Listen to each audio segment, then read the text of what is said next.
On this episode, we discuss In the Lost Lands. Based on the work of my new best friend, George R.R. Martin.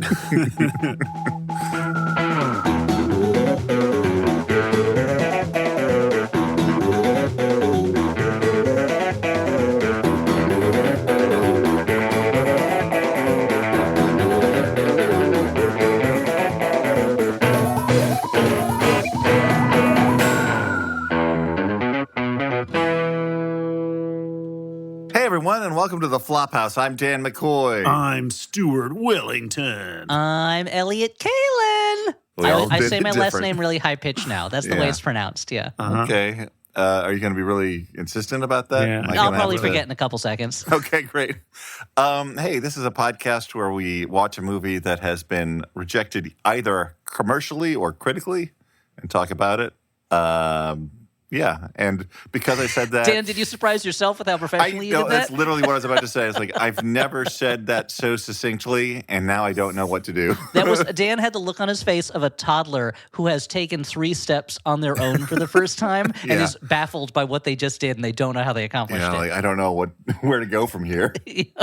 Well, you take a sip of whatever you're drinking, even though you're the one introducing the show. Well, but is there more? I mean, what is Dan there just more? said. We talked about...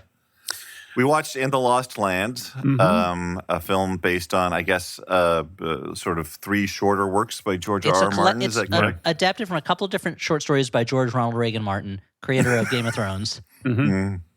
Yeah, and, it's got all the same level of, compelling characters and Now, just Stuart, like wanting to... Stuart, had you read the stories? And we should say this is a Paul W.S. Anderson film. We've done other. We've done at least one other Paul W.S. Anderson film. Which one? Pompeii? The 3.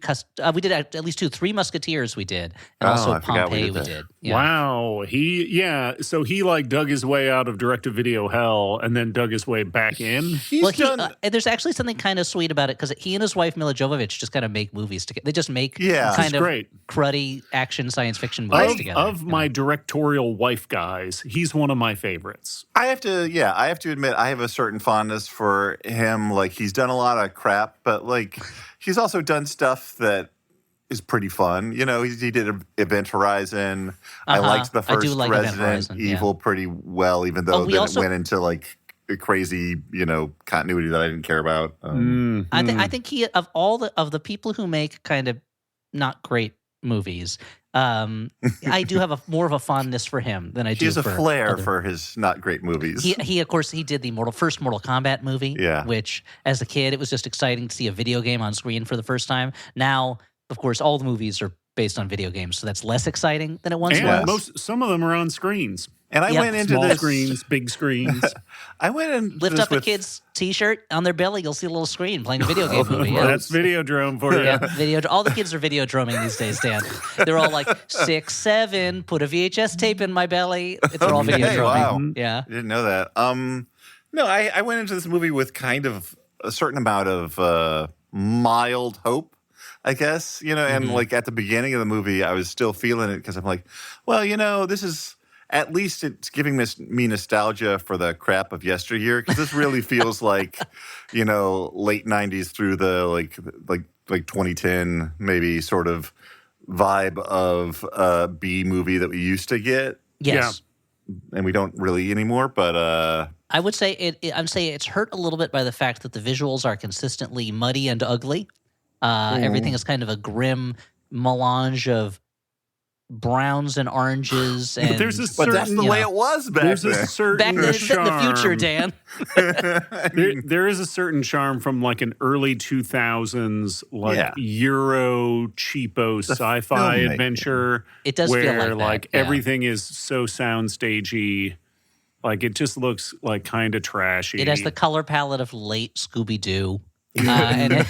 So Stuart, I was curious. So this is based on 3 George R.R. Martin. And I said his name is George Ronald Reagan Martin. That, of course, is a joke. His name is George Ronald Rick Donald Martin. The three stories it's based on are The Lonely Songs of Larendor, In the Lost Lands, and Bitter Blooms. Have you read any of those stories? I don't think I've read any of them, although they're probably in a story collection I have somewhere on one of my shelves. It looks like one of them is in the story collection Songs of Stars and Shadows.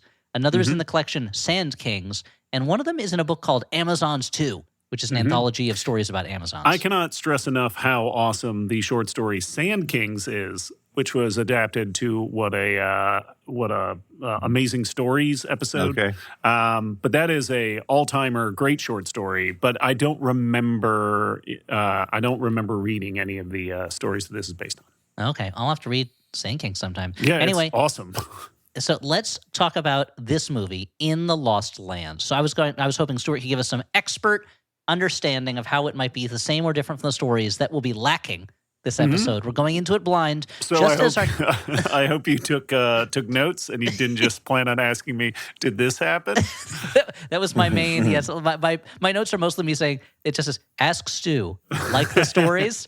Ask Stu, Ray Faithful, relevant. So we're going to be going into this blind, much like people of the far future entering the Lost Lands. Now let's talk about what happens. We start, as all great movies start, with a blurry Dave Bautista walking into frame, all scarred up on his face, and he says he's got a story to it for us about witches and magic and monsters, but this is no fairy tale, and there are no happy endings. Title, In the Lost Lands. He says, thank you for coming and seeing In the Lost Lands in the theater.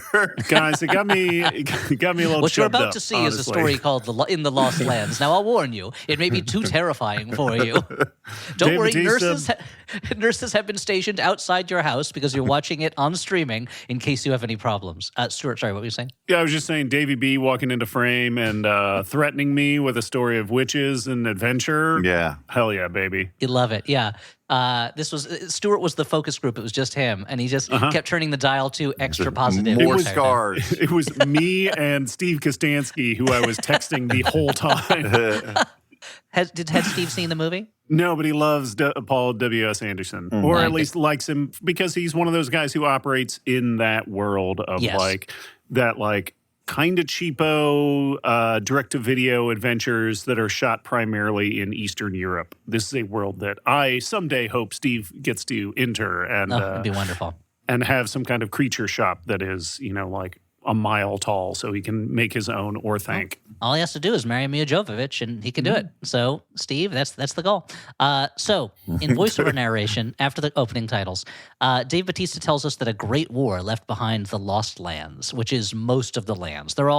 There's monsters and creepy stuff and whatever, and it's a future of magic and mystery and radiation or whatever. All of humanity. It's a post-apocalyptic fantasy, basically. Yes, all of humanity. This is your classic, like you're saying about like kind of cheapo shot in Eastern Europe. Kind of usually direct to DVD or direct to video stuff. It's like your classic post-apocalyptic. It's kind of a Western. It's kind of a magical fantasy. You know, there's a lot of like they walk by ruined buildings and things like that. And it wears it on its sleeve a little more openly than, say, like Star Wars, which is basically more of a fantasy than a science fiction story. Yes, this is an argument I've been having with my younger son who's suddenly into Star Wars. One of his friends told him Star Wars isn't science fiction. And I was like, well, it's kind of not. Like, it's not really science. It's like fantasy dressed up with robots and spaceships, but there's no science. And then an hour after your son stopped crying, you were able to talk it out serious An hour style. later, I was in the hospital getting my wounds bound up after the argument went too far. Came at you like a Tasmanian devil. Yeah, he was all spinning around going blah blah blah blah blah blah. Like and he went right who was through a that? tree. That guy from the Marauders, that Whirlwind, Riptide? I think is his name, or maybe it's Riptide. Yeah, Riptide. That's right. Whose head just stays still his and head his stays body still. turns His body, into yeah, he seems fucking to have rules. a rotating neck that can go 180 degrees. Dan, you Yeah. know this character, right? Riptide from the Marauders, who works for Mr. Sinister, I'm the Morlock unfamiliar with Massacre. this. Hello, Dan. Morlock Massacre hi. was pretty intense. It's the only good thing the Marauders ever did. I mean, it was. Whoa. I'm just going to go out on a limb. But the Marauders are the best of the. Chris Claremont suddenly introduces a whole team of bad guys, and they all have different names and powers. Because he would do that a lot. Like these people would be taken over by the Brood, and they'd be like, "My name's Blockbuster. Bam! You're going to have to deal with me, X-Men." But the Marauders are the best of those. But still, they don't do much. There's that one guy who just wears a skinny tie and a suit.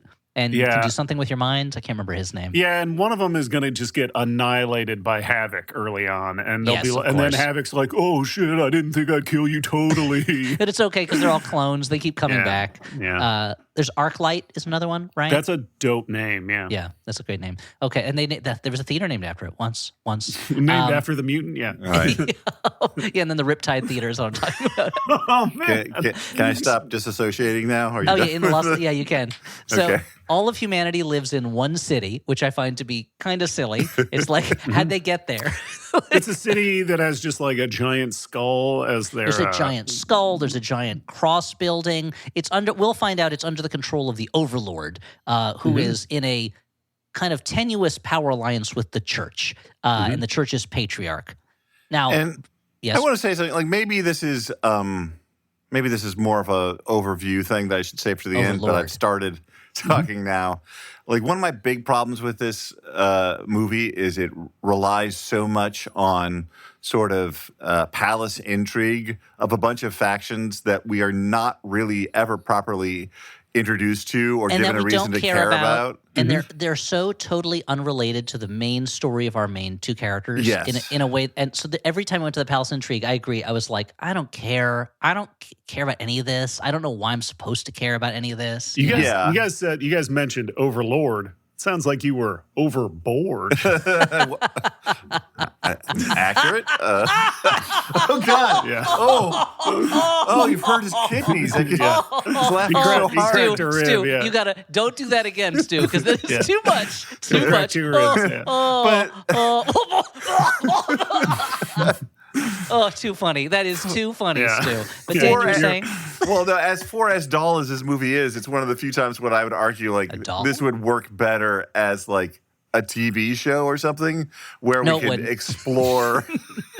no, it wouldn't, Dan. You're like you are the joke from Annie Hall. Oh, the food is bad in such small portions. I don't No. want more of this, Dan. But like, if you're going to do a story of this nature, you need more space to explore like what all these different factions mean, and it doesn't exist here. Is what I'm saying. Yeah, Like, or you can just present them as having some kind of personality or identifying characteristics that is yeah. more than just this person is the queen. Okay, do they have a personality? Not really. Here's the patriarch, head of the church. Why is he doing it? Who cares? Doesn't He's matter. evil. He's just evil. Yeah. He's just a bad guy. I mean, and this all ties into my secondary major problem, which I think you're about to get to, so I'll hold off. But I don't go know. on, We'll go see. on. I'm about Not to introduce. enough werewolves. Yeah, there's just one. There's just the one werewolf. So I'm gonna introduce our main character. That's right, one of our two main characters. This is when we hear about Grey Alice, the legend of Grey Alice, that a witch emerged Hell from yeah. the Lost Lands one day. It's Mila Jovovich, and she's about to be hanged for defying the church. There's a character called the Enforcer, who's like a tough lady church enforcer. She's kind of like an evil Joan of Arc. If you're British, Yeah. Joan of Arc is evil, but And I she's don't got- consider her that way. Yeah. Kind of a shaggy mullet that made her look kind of like Parker Posey to me. You're talking Yeah. about Gray Alice. Gray No, Alice. no, Yeah. no. Grey Alice does. Yes. She does have a cool gray mullet, and she's got some face tattoos. And she's got face and chest bone tattoos, like over her clavicles. Sternum. There's sternum. Thank you. Her sterno that she uses to cook at her hobo campfire. Witch Grey Alice, beans. yeah, she's got tattoos on her face. She's going to be hanged for defying the church and selling wishes to the people. As we'll learn, Grey Alice can grant wishes, and she cannot deny a request. She must fulfill any request that someone makes of her. Why? That's an intriguing mystery. We will never find out. It doesn't matter. And so when They they don't make much hay of that either. It's just sort of the inciting, like, it's like, oh, you have to do what I told you. Like, couldn't it just be because she's the queen? I don't know. Like, no, it's just kind of useless. Because the smartest thing about the movie is that they are setting her up in a situation where she has to fulfill two conflicting wishes. That's her drive in the story is, and by the Yes. end of it, you realize there's something she wants that conflicts with the wishes she has to fulfill. And Yes. so if the movie was a little bit These are the glimmers that make me realize it's based on a short story written by somebody who knows how to write short Yes, stories. exactly. I feel the same way about it, Stuart, where it's like, oh, this is an intriguing premise, but I have to do these two things, but they conflict. How do I resolve them both? It's the kind of thing that Isaac Asimov's robot stories would do so Yeah. well, where it's like, here's the rules a robot has to follow. Now, how am I going to make it so that the robot screws up regardless of those rules? You know, And Sure. then Chi McBride has to go blast them with shotguns. The problem with the that's way not usually how the Isaac Asimov stories go. Not usually, just some of them. the problem with I the think way that's how Robot Dreams ends, with Chi McBride showing up just blasting that robot because he dared to have a dream. Jumping yeah. on a cigar, doing it. Hell yeah. But the problem with the way it's handled here is we don't sort of learn any of that until the end of the movie. So, like, we don't really get like the full sort of picture of like the conflicting, like what everyone's motivations are. Well, I think it's and I think we don't really know exactly, but also that she doesn't seem to care that much throughout. It isn't until the very end that she cares that these are conflicting things, or right. It's And I think it would be much more effective if we had a sense of that up top and saw it play out through the You're movie. saying instead of having it as a reveal that is not satisfying, you would have it as the beginning. Like Yes. we would know this information rather than finding it out at the end and being like, okay, Exactly. sure, fine. So It anyway, might make us care about something. so when we left Grey Alice, she was about to be hanged to death for defying the church. She uses a little bit of witch magic to escape and gets Witch out magic? of there. Oh, the Grey Alice magic. That's- Okay, thank you. Or if she looks at somebody, she like kind of makes them see something that is not really there. She can create illusions. She's a lord of illusions, if you will, starring Scott Bakula, who does not appear in the film. There's things about that movie that rock, guys. That's a movie that I was like, I had it on my watch list and I started watching it and I was like, oh yeah, I forgot I watched this movie like 3 years ago. Yeah.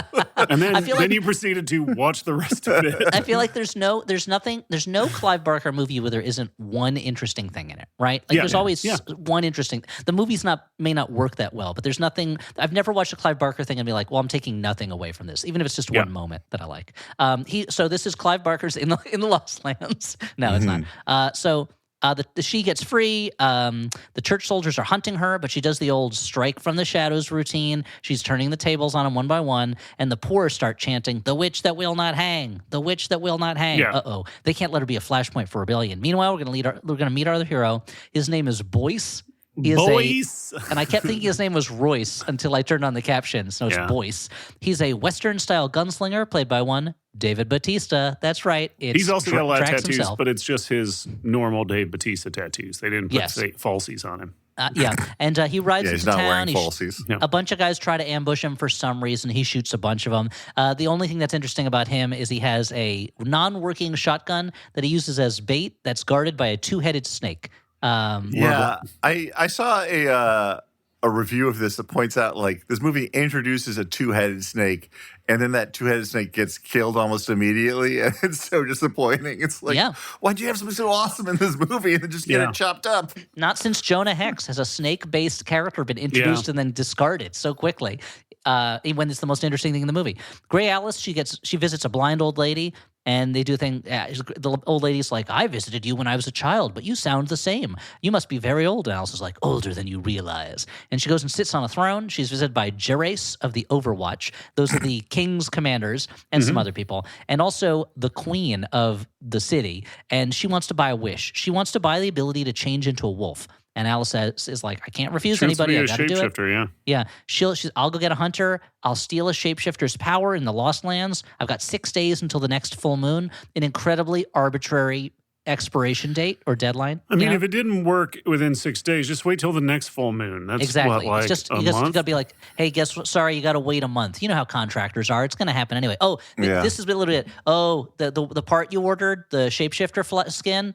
It's on back order. Sorry, it's going to take another month. Really? Yeah, but we'll get it to you. I got she's to got order to it from go another grind market. some levels so she can kill the shapeshifter. And the queen wants to be a shapeshifter because she's having this affair, and We don't know that yet. yeah, I'm just, yeah, that's not important to my point. I'm just saying that, like, this isn't my other major difficulty with this movie. I mean, like, there's a lot of things wrong, but, like, this really bothered me, which is the whole impetus to this quest is essentially like, okay, the queen wants to have an affair, and she asks a favor of this witch that this witch can't refuse, and she wants, like, a shapeshifter pelt. And it's like, that's not something that I care about as an audience member. Like, what is my investment? That's like the lead, Grey Alice, like, she doesn't even have a reason to care about what the queen has asked other than she has to do it. You know? It feels like what you're talking about, Dan, where like information that would show in a real movie, you don't have to care the same way the characters do, but you have to know the characters care about it. Like it's like in a heist movie. I'm not going to see any of that money. If they pull off that heist, it doesn't help me, but I know the characters want to pull off the heist. Yes. It's going to get them out of some situation that they're in that's important. You know, It would have been relatively easy early on to introduce one of two possible things. Either A, stressed that like if she doesn't do this for the queen, she will have no protection from the church who are trying to kill her, or B, that her specific curse where she has to fulfill everybody's wishes, that if she tries to resist that, it will cause her damage or That there's some her consequence. powers will be lost or And something. so that's like, one of the things that hurts the movie is that we don't know of any consequences if the characters don't do this thing, and it's not a fun enough quest. Like there's a way to do it where it's just, you serve me, I want you to do this thing. Okay, I'll do it. Like a lot of samurai movies, it's just like, this is the thing my boss told me, so I got to go do it. And you just know that it's important for that reason. But they kind of don't even do that. It's just like everyone's really lackadaisical about this quest, and you don't really. Because they want to make it a reveal, they don't tell you why the queen wants to be a shapeshifter until the very end of the movie, and so you're I don't know. Pretty Who cares? cool. Like, who wouldn't want to be a werewolf? She's I like, guess. I've been playing a lot of Werewolf the Apocalypse with my friends, and I want to be take able to my LARP. game up a notch. I'm tired of LARPing. I want to just live action. Did you mention that the captain of the Overwatch also requests? Well, no, I haven't gotten there yet. Thank you. So she wants to be that, and then when the queen leaves, Gerace, the captain of the Overwatch, he says, I want a wish. Here's my heirloom watch. I'm going to give it to you in exchange for not getting the queen werewolf powers. And Alice is like, I can't refuse anybody. I'll do it. How is she going to square these two conflicting wishes, to make the queen a werewolf and to not make the queen a werewolf? Therein lies a tale. Mm-hmm. And she does some floaty magic, and she has a vision of a werewolf fighting people from the werewolf's point of view. The queen, Is this super cool? No. Okay. It is not super cool. It's kind of blurry and muddy. Cool? What did you guys think? Seems to be cool? like a failed hunt taking place on the River of Skulls, which is pretty cool. It looks kind of like how I picture the Land of the Dead in the island near Ulthuan in the old world of Warhammer. Oh, I didn't know what world you were talking about until you ended with Warhammer. I was like, what? What property just like is this? in the Lost Lands, Stuart kept the key information to the end. That's true, the very end. What's weird is I teased Ulthuan, which of course eagle-eared listeners would know as part of the High Elven realm. That's true. As the 90s internet kids would know that this is loves Warhammer. to say. If the movie waits until the very end to tell you what the motivations of the characters are, but whenever the characters are traveling to the Lost Lands, there's a big map graphic that you travel along with, so they're going to go and what I'm not mad about. But it means that whatever they're encountering is not a surprise. Like, you've seen all these other references. You've seen kind of like, oh, and they're going to go here and they're going to go here. Where it seems like we're going to give you all this information you don't really need to know, but we're not going to give you the information that you need to know. And if that was a deliberate choice that was carried through in an interesting way. I've seen movies like that where it's like, I'm going to give you lots of information that is not necessarily relevant, but I'm going to give you just hints of the information that, to a certain extent, Stuart, you've mentioned Gene Wolfe's books on the podcast before. Like, that's the kind of thing Gene Wolfe will do, where it's like in his novels, where it's like, I'm going to give you a lot of information about this world, but I'm not going to tell you necessarily why characters are doing a thing, and you're going to have to puzzle it out. When it's done well, it can be really stimulating and challenging and fun. But here, it just feels like they didn't know what to tell you and what not to tell you. If you're going to do a thing where you show a map with place names, you should at least once or twice try to subvert expectations based on what that name or image might seem to be. Yes. Right. If they're going to go to Candy Country, oh, this will be fine. Oh, no, it turns out that's the worst of them. You know, it's called that because that's where the radioactive John Candy zombie is, and it just devours people. He had such a sad life already, from what I understand based on that documentary. And did you watch the documentary? Yeah. Oh, okay. Yeah. I thought you were going to say based on what I heard about from that documentary. from that guy. People watching the documentary. At that gas station I went to. Got a lot of stories for some reason. I don't know. You drove up. You're like, I think he lives in the woods. Just fill it up with regular. Yeah. You heard about John Candy? Did something happen with him? Oh, he died years ago, but his life was pretty sad. He was an empathetic guy, but always felt pretty sad about his life. He couldn't come to terms with his body image. You get to where you're going, like, the guy at the gas station really wanted to tell me about John Candy. Guy at the gas station? There hasn't been a gas station there in 30 years.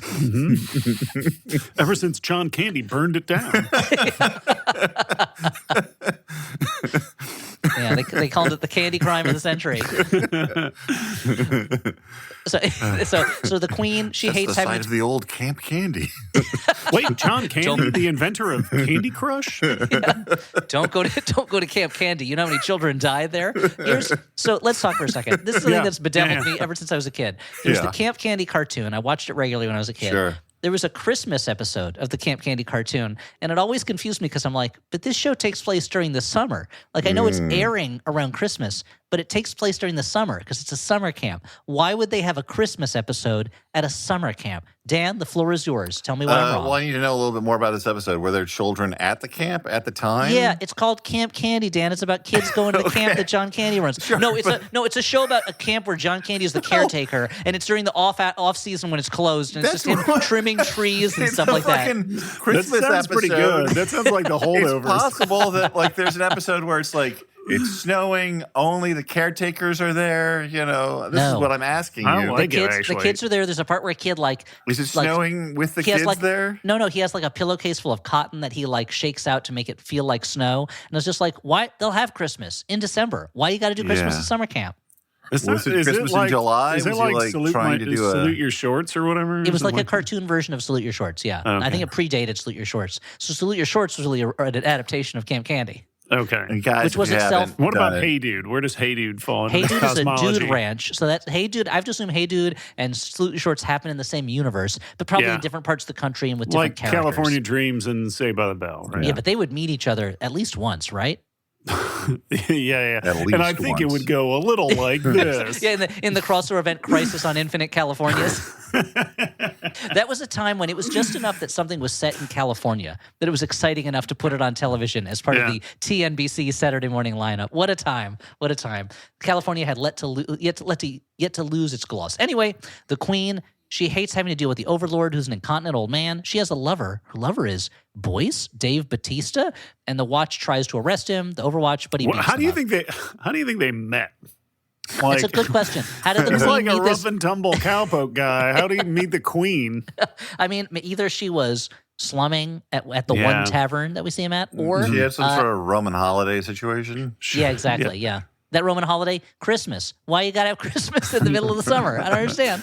It's weird that the Romans would invent Yeah. a holiday like- based on a dude they smoked. Yeah. I mean, Rome's they're trying to relationship make with it up to Christianity. I think the thing is, Rome's relationship with Christmas has changed quite a bit since they smoked true. him. There's a little guy named Constantine. I think you need to learn about Okay. Stuart. Yeah. Not John John Constantine, the Hellblazer. Okay. No. Okay, because I know a lot about that guy. He's a wily one. I wouldn't trust him to watch my house. Yeah. So Alice, she goes to find a hunter who can take her to find a werewolf. She finds Dave Bautista at a bar. She beats him at cards. And she wants to hide. She uses magic, right? That's got to be the Pro- case. she She doesn't must. even look at her hand. No, she doesn't even look at the cards. She wants to hire him, and he's like, I don't know. I think you're too soft for the Lost Lands. And I'm like, didn't we just have a whole intro about how she came out of the Lost Lands? Like, why are we bothering with this?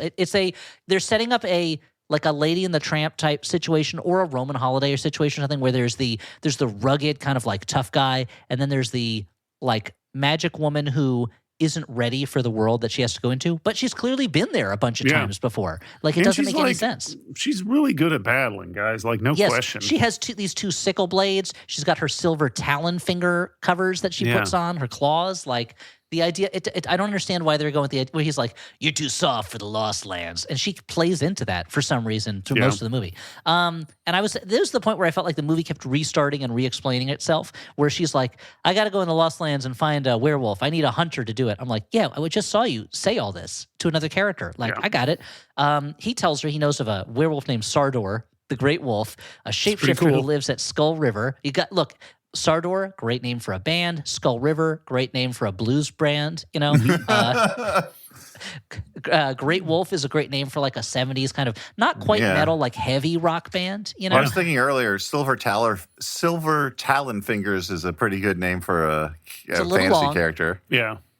Boyce agrees to join Gray Alice, but then the church soldiers come in. They kill Boyce's snake. Oh no! Now he's got a motivation to hate the church, and he and Gray Alice, escape. Meanwhile, the patriarch, the I do church kind of leader, like that later on he's looking at other snakes, trying to find a snake that's as good as his other snake. That's true. I did like that. I wish they Shopping had done for snakes. And that's another. They kind of forget it partway through, but I wish that the whole time he was just mourning that snake and talking about what a great snake it was. Like that's a fun character thing. Yeah, like that they just kind of forget about. If they would later on, he'd like see a snake and he'd like be staring off wistfully, like they're just not the same.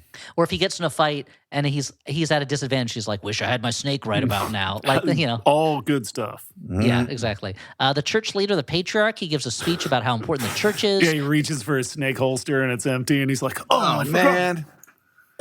And yeah, exactly. Ah!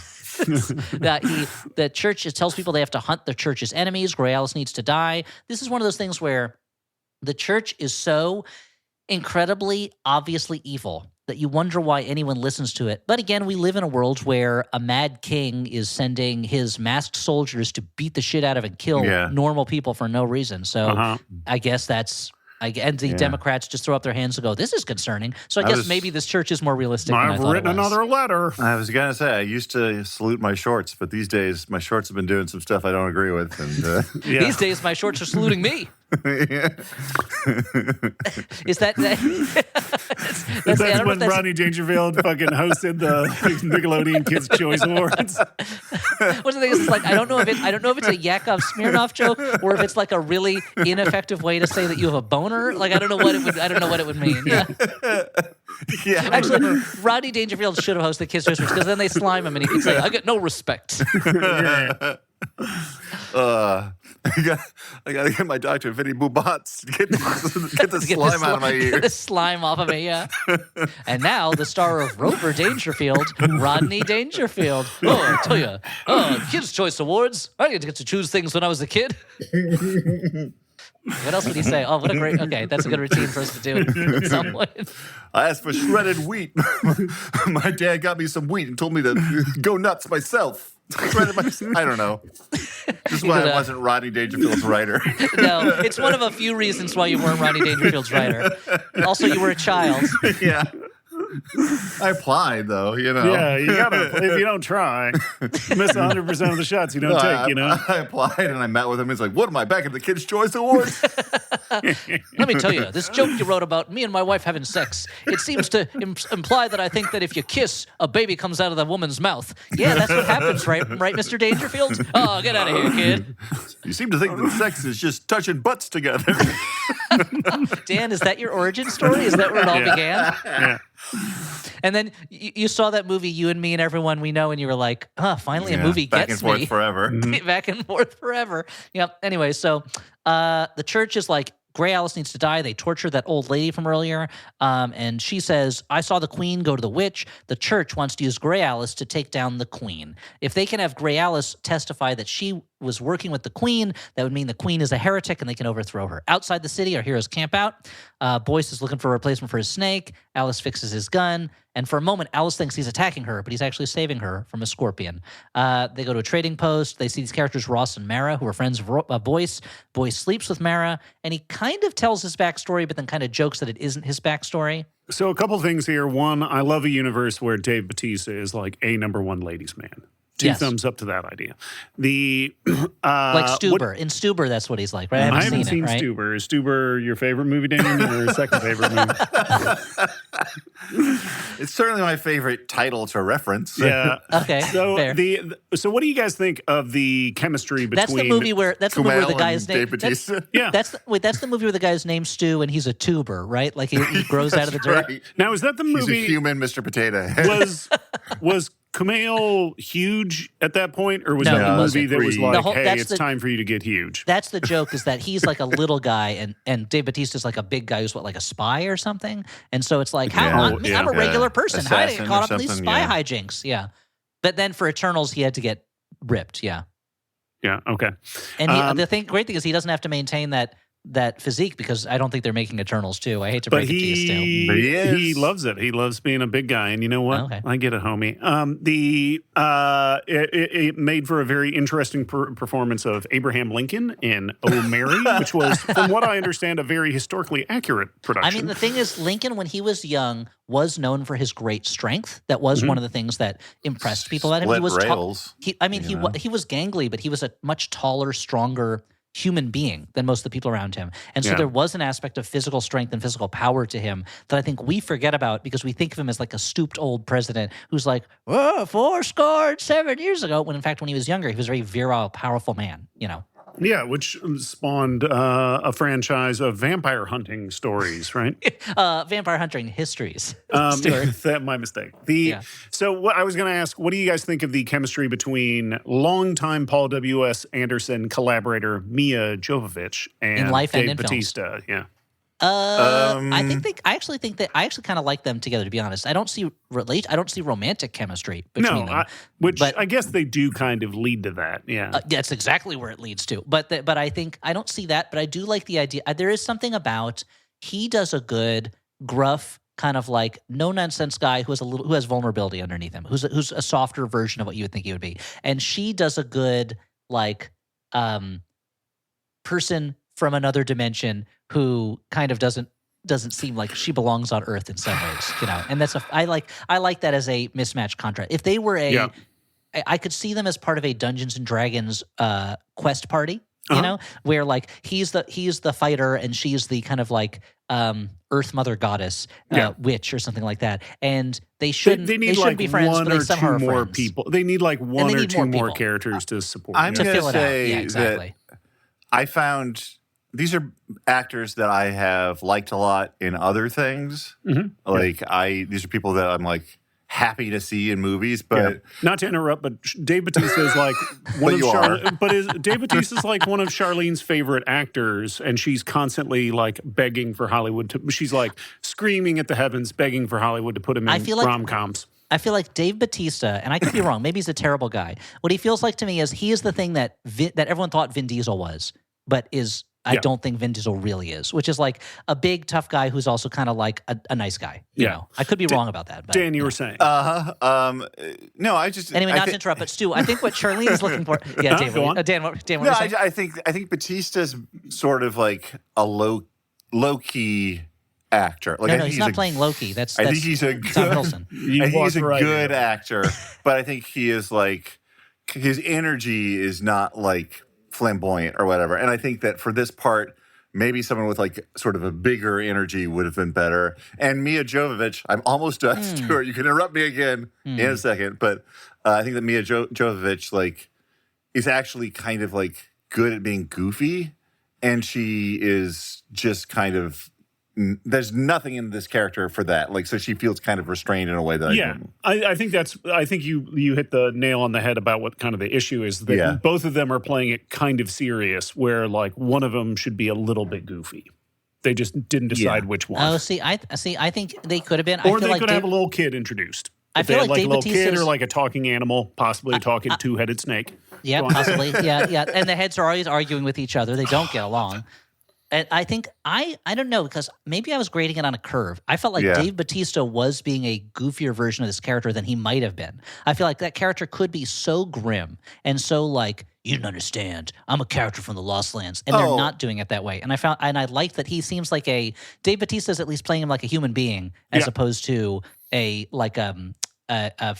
flat character. I think that that's true. I just think that his natural energy is kind of more restrained, and so like even though he's playing it a little silly, like I would have liked to see someone with a little more like big energy in it. But that's just me. I think that's just a taste. I think it comes down to a taste thing. I do think that they are given very little to do. It's the kind of thing where it's like, I think that if these two actors in better material, I think could be fun to see together. Yeah. Whereas here they don't really have much to do. I think Dave Bautista is a little bit better at making use of not much to do than Mia Jovovich is, but I don't know. Maybe I think she's trying to be mysterious, which turns into flat a lot of the time. Yeah, that's true. But when she pulls off mysterious, what I really wanted from this, but this feels like more the writing than the characters. I wanted the actors. I wanted a scene where she says some kind of strange, otherworldly magic thing, and he doesn't really understand what she's saying, but he's like, okay, like just kind of has to roll with it or something like that, But there's more contrast between the characters, is what you're saying, is what you guys want. Mm-hmm. Please, I'm begging for it. All right, let's turn up the contrast knob. Oh, now it's too much. Now she's an you said it Italian on chef. Vivid. Oh, we're on and- spy now versus there's- spy territory now. Oh, Motion no. smoothing all over the thing. Oh no! Hey guys, I got to ask you something. No, you said it at movie. That's what you said. I recently saw a clip from the new Avatar movie, and Yeah. I didn't realize that they changed the frame rate in Yes. the movie. Why did they do that? Wait, in middle of the movie, the frame rate changes? Yes. Back and forth. It keeps going back and forth between For, 48 like, frames and 24 frames. Big sort of actiony or spectacular sequence, they will shift to the 48 frame. And it's because, like these very like technology minded directors like him or Peter Jackson are convinced that this is like the world of the future. I like with Cameron's like really good 3D, it is something interesting to see, but it gave me a fucking headache. Yeah. Like the longer it went on, I'm just like, oh god, it's less like I'm watching a movie and more like I'm looking through like a movie shaped portal to like a weird computer world. Yeah. And I mean, that don't sounds like it. it sounds like they finally made a movie out of Reboot. So Yeah. not Reboot, the recent TV show, Reboot, the old TV Yeah. show that was set in the computer world. But I found it very confusing. Wouldn't it have been crazy if Reboot was a reboot of the cartoon Reboot? if Reboot was about a writing staff that is trying to reboot the cartoon Reboot. Yeah. And but voice it's about- cast. Yeah, and it's about and the voice cast, but it's about pirates, so now it's called Freeboot. It's called Das Boot. Okay, so Das Boot was a remake of Reboot, or was it the other way around? Mhm. Yeah. Yeah.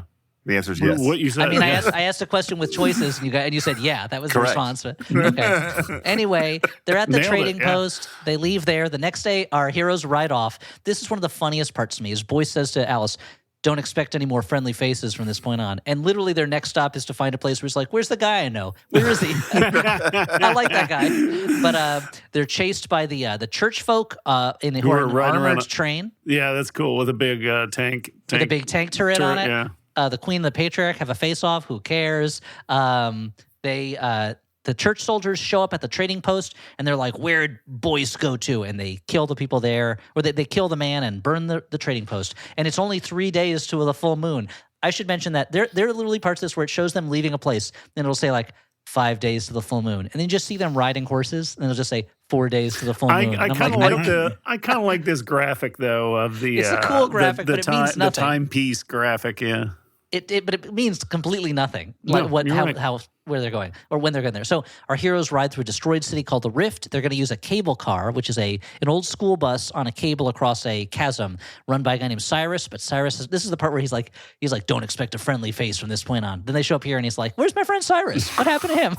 I mean, we don't actually see his face. It might have been fucked up. It might have been history. It might have had a very grumpy face. I had angry eyebrows tattooed on me. yeah. I meant it literally. He has an angry face all the time, but he's actually a sweet guy. I was just talking about his face. The church soldiers are there, and they've tortured Mara, the lady from the trading post, and then the church lady kills her, and then there's a big fight, and they're shooting. They get on the school bus cable car. They're going across the rift, and I wanted to ask you guys, in this scene, they're on a school bus that is suspended across a chasm. Yep. Soldiers keep showing up on the school bus, and they have to keep fighting them. Where are these guys coming from? They Well, just pop up out of nowhere. A lot of them like jumped and grabbed on as it was taken off, and I think they were like hanging on the bottom and climbed up. But you're right. Yeah, it seems like a lot more started showing up. It's like 4 guys jumped onto the bus with them, but they fight 30 guys on the Yeah, bus. yeah, and I was yeah. like, where are they? Were they crawling out of the Where's engine? the spawn point for all these enemies? Exactly. The baddies cut the cable. Which Allison Boy. I gotta tell you, that would be very hard to do.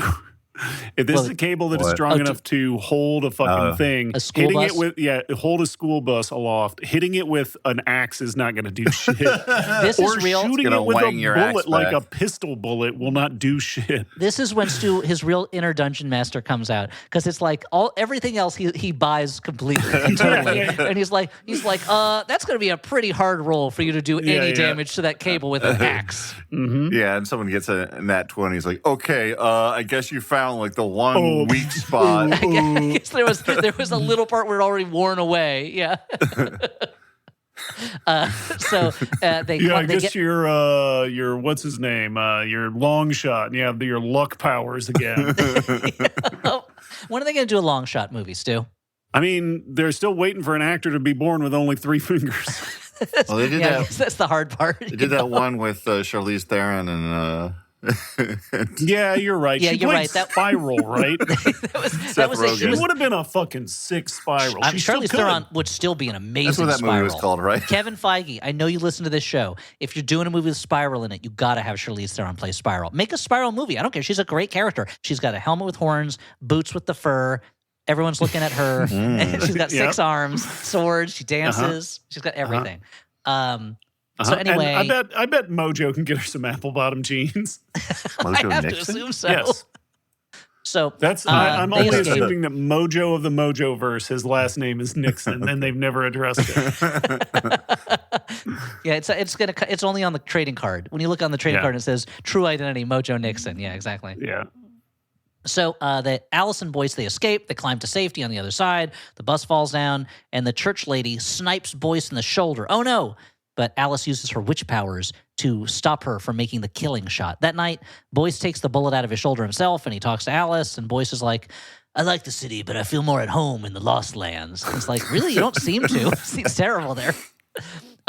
2 days to the full moon. The queen is Can I jump in here because you Yes. did miss something? He kind of passes out and he needs Alice to stitch up his wound, which she uses as an opportunity that we'll later find out. Oh, She right. uses it to poison him. That's true. It seems like nothing at the time, which is why I didn't write it down in my notes, but it is important later. The queen is pregnant. She taunts the overlord, who's a comatose old man. It's like, you're not the father. Boyce is the father. Then classic Roman Empress style, she smothers him to death. And it's like, the overlord died. I guess my unborn child is now overlord and I'll be the regent. And our heroes, they finally get to Shadow's Bane, an old nuclear reactor. The bad guy train is after them because for some reason the train tracks go through the old nuclear area. I don't Yeah. know. I'm also They're having running- trouble with the name Shadow's Bane. So it's Okay, the how so? Bane How of come? Shadows? Yeah. Yeah. Like what is the Bane of Shadows? Light. Like Light. Light is, Dan. Okay. Also, the heart- creator of Shadows. It's kind of an interesting So is dichotomy. it a really light Mm-hmm. place then? Well, nuclear energy can be pretty bright. I think this is a good name because the Shadow's Bane would be light that is so powerful that it can kill, right? And that's essentially what radiation is to someone who is not All right, a you've turned a me scientist. around. So Yeah. do you think this post-apocalyptic super train, do you think the tracks already laid down, or do you think it's like Post-apocalyptic something like that super train. China Mieville novel wait, where Dan, don't pretend you're not totally impressed by the phrase post-apocalyptic super No, that's train. what I'm saying. Yeah. But do you think it's like in that China Mieville novel Iron Council where they have the people that live on this train and they have people who ride far ahead and lay new track down and then people who ride far behind and pick up the old track, so it's constantly like No, I don't think it's like that. okay. But that'd be pretty Nothing- cool. that would be That's cool. a pretty cool book. He's It got is some good. good ideas, that He's guy. got some good stuff, yeah. Nothing in the movie makes it seem like this is a well-maintained track seems like that a is really- constantly being recreated, you know. Slow way to travel. Yeah, I mean, but it's one way to just be free and not be stuck in New Crobuzon City. Ugh, Or, the I mean, worst. that's the old Crobuzon is even worse. That's the thing. Yeah. You should have seen how bad the old one was. There's a reason there's a new one. Yeah. What did I say? Oh yeah, they're being chased by this train. They've got to take a dangerous route that forces them to fight off a horde of demon skeleton people Yeah, what do you inside think of a these ring cool of fire. guys? I feel like Dave Bautista's got to look to Mia Jovovich for expertise on this because she fights CGI garbage all the time, right? It's true. I mean, and also she knows does. these guys, and she knows she does. It's most of her career now is fighting CGI garbage. But the she also knows these guys personally. She's using her sickle blades to fight them. And they're pretty cool because they look like sickles, or she can flip them around. They're like punch dagger things, almost like Katars. But it's another weird thing where I think it's Boyce who's like, fire is the only thing that scares anything over here. So they got to use fire, and it doesn't do that much. But then she kills the demons. And she's like, "Oh yeah, I know those guys. Those were guys that had me lead them here, and then they turned into demons." It's like, so why do we bother having Boyce giving advice about how to fight these guys if she not only knows how to fight these guys but knows these guys? They know her. Or if there's part of the point is that she is pretending to be naive, and he is like giving advice, and she's like, actually, I don't need your advice. I mean, if that's what they're doing, which maybe that's what they're doing, then I feel like they've got to do more with it. They've got to play it up, you know? It is unclear because she seems at all times to be the most powerful person on screen and the most knowledgeable person on screen. Like, I don't buy that she needs this guide, and we'll find out later on. It turns out at the end that she didn't, but it was it's another one of those things that like would have been more fun to know ahead of time that she is faking because this guy, but it's also one of those things where it's like, I guess it's because they have to get back to the lair, right? Because you're like, well, at any point she could just do the thing that she needs to do. Or again, it's got to be during the full moon. Or, I don't know. There's it's one of those movies where you're like, afterwards you're like, yeah, I guess that stuff all kind of ties together. But while you're watching it, it feels like they're just making it up as they go along, you know, and not in a fun way. Yeah. And like at any point, Mia Jovovich's character can just bust out a sick flip. Yes. They don't. Now, Dave Bautista isn't putting this, he's not asked to or required to, but I don't know if he could do a sick flip as quick as she can. I want to ask you something. If you could bust out a sick flip, how often would you do that? At least once a year on my birthday. Oh, I feel like that's all you would do. A lot of conservation of sick flips. I feel like your Instagram would just become sick flip after sick flip. That's true, yeah. It would be called Stu Sick Flips. Yeah. I'll have to quickly change my handle. You'd flip and then a graphic would come up that would say, sick. Yeah. Yeah. My social media manager is Elliot now. Make sure I'm hitting all my SEOs. You got what keywords we put in there so we'd be like flips, sick, feet, ASMR. Feet. You gotta say flips. You gotta put flips like number one in that shit. So it was sick, flips, feet, ASMR, how much worth, wife, like all the stuff that would get you on the search engines. Yeah. So she's like, oh yeah, I helped those people get to this place and they turned into demons. I've got guilt from all the wishes that I have to fulfill. It's only one day until the full moon. The church guys are still pursuing. The patriarch demands they find the witch so that they can depose the king. Our heroes finally get to the fire fields. They're almost at Skull River.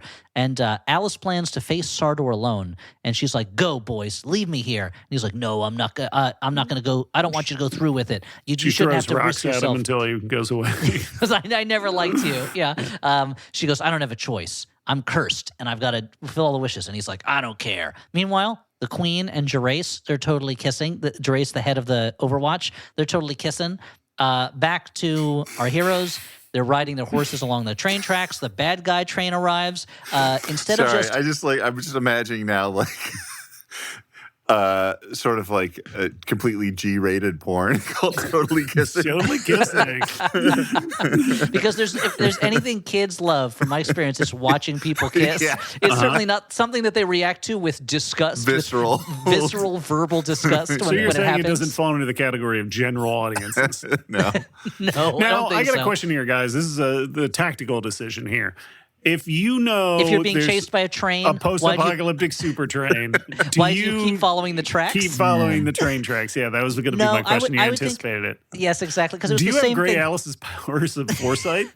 Yeah, something like that. It's kind of like they're in a. If you were in like a Disney ride that went evil and was starting to kill people, it's kind of like they're just staying in the car of the Disney ride, going faster, faster, instead of getting out and just leaving the ride.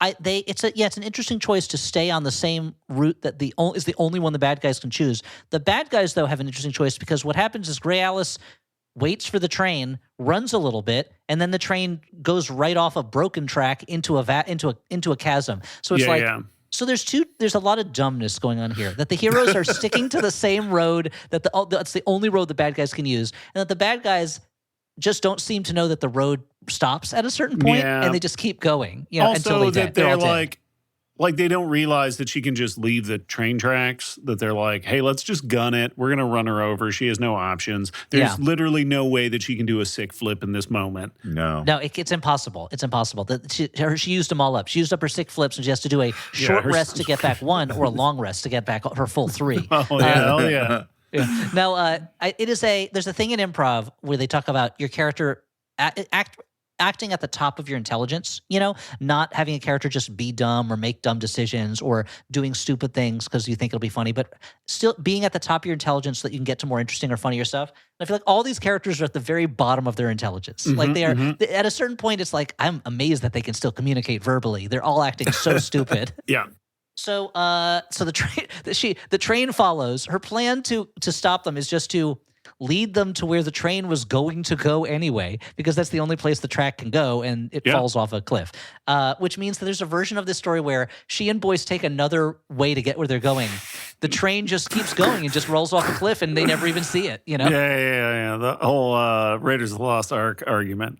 Exactly. That Indy is useless in that movie and doesn't need to be there. He needs to be there to call the government to be like, here's where to pick up that crate. Because otherwise that crate would just be sitting in the desert somewhere. Until some kid walks over and is like, oh, sick crate. Whoa! Oh, cool. The coolest thing, a crate. I can fill this with hay so that things don't get broken when they're shipped in it. This is going to be awesome. Yeah. Dan, what would you do with a cool crate if you were a kid? Oh, boy. Let's set the scene. It's 1990, let's say. No, maybe 1989. It's still the 80s. 1989. Young Dan, how old would you have been in 1989? Like 11? 10? Wait. 10. Wait, 10. no, 11. Okay, 11. I didn't mean to challenge you. You know what, Dan? I didn't know this was going to be as big a challenge as it was. So you're 11 years old. You're walking through Earlham, Illinois. You don't expect something exciting to happen. Earlham, Illinois? No, that's his college. That's Earlham, that's right. Indiana. Okay. That's right. You're walking around in, was it Eureka? Eureka, yeah. Sorry, Eureka, Illinois. I apologize. I didn't Eureka's get what gold miners say. Earlham is what Quakers say. Eureka's what Archimedes says when he realizes like he's displaced water. That's actually an urban legend. He actually said Earlham. Wow. He jumped out of the tub and said Earlham and ran through the town naked. And they said, we should found a college. And that's why Earlham's mascot, as you know, is the fighting naked Archimedes. Now, so you're walking around Eureka, Illinois. You don't expect much to happen. Suddenly, you see a crate just sitting there for the taking. What are you going to do with it? Well, first I'm going to make sure that Fluffy from Creepshow is not living in that crate, because smart, very smart. Dangerous. That's the largest cause of crate-related injuries. I don't know. Maybe I'll just like set up like, I can't put it in a tree. Like I don't have the strength, so I won't have a tree house. But maybe I just have like an adjunct like hang in my backyard. Like I just like have my own little house of my own. I'm a homeowner. I've the American dream, even at 11, I have achieved it. I mean, times were so different back then. Even an 11-year-old could become a homeowner. Now it's beyond the reach of so many adults. Yeah. So like Diogenes living in a big wine cask, you would just live in a crate on your parents' property, or would you put it somewhere else? I think I would have to be on my parents' property. If I put it somewhere else, there'll always be the chance I'd be in there, like reading comics or whatever, and like a forklift comes, takes me away. Someone's clearing a crate off their lawn. Yeah, possible. You wouldn't write like Dan's crate, keep out on the outside? I don't think that's going to stop someone who's angry about me. Yeah, and you're going to be like so wrapped up in the adventures of Snuffy Smith. You would be. Right. I'm reading one of those Snuffy Smith comic books that they put out. Times were so different back then. In 1989, everybody was reading Snuffy Smith comic books. Yeah. And they were all original adventures, too. It wasn't just repackages of the old comic strip. Well, of course, he had kinetic powers as well as being a hillbilly. Yeah, it was Fantagraphics was dipping their toe into superhero books, and this is their first one. Yeah, but Dan would have read the next iteration of Snuffy Smith, which was a Penthouse Comics release, right? Dan? Oh, yeah. Yeah, well, they were just Pin-ups by repackaging Soriyama. Old Tijuana Bibles. Is that the religion you found, Dan? Now imagine a story where Dan is in a hotel and he's had a rough day. He opens up the drawer and there's a Tijuana Bible inside, and that's what sets him on his path of being a cartoon-based perv. I saw the light that day. The light that Blondie from the Blondie comic strip could take on two guys at once. Yeah, I'm left there by perverse missionaries wanting to spread the word. I mean, that's the hobos leaving porn by railroad stations was kind of makes sense. Well, that was a public service they were providing for the federal government. Yeah. In exchange for immunity for all their pie theft. Yeah. That was the deal that the hobo union made with the government. Now we're slowly encroaching onto John Hodgman territory. If it's hobos Unlimited making a pies. deal with the government, so let's move back to In the Lost Lands. They have defeated the church soldiers. The Overwatch kills all the church people and the patriarchs. The queen is moving against the church. Our heroes get to Skull River finally. Skull River, wider than a mile. My Huckleberry friend, Skull River. And me, or is it and you? I don't remember the words of the song. Boyce is still trying to get Alice to turn back. The queen is waiting for the witch. Gervais is like, hey, do you really have to be a werewolf? And the queen's like, yeah, I do want to be a werewolf.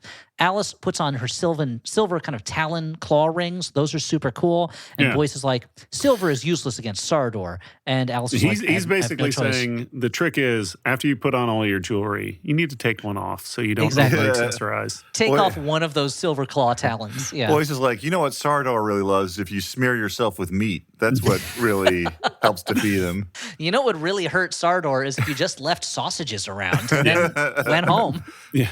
He would hate that. If you buried that silver deep below the ground.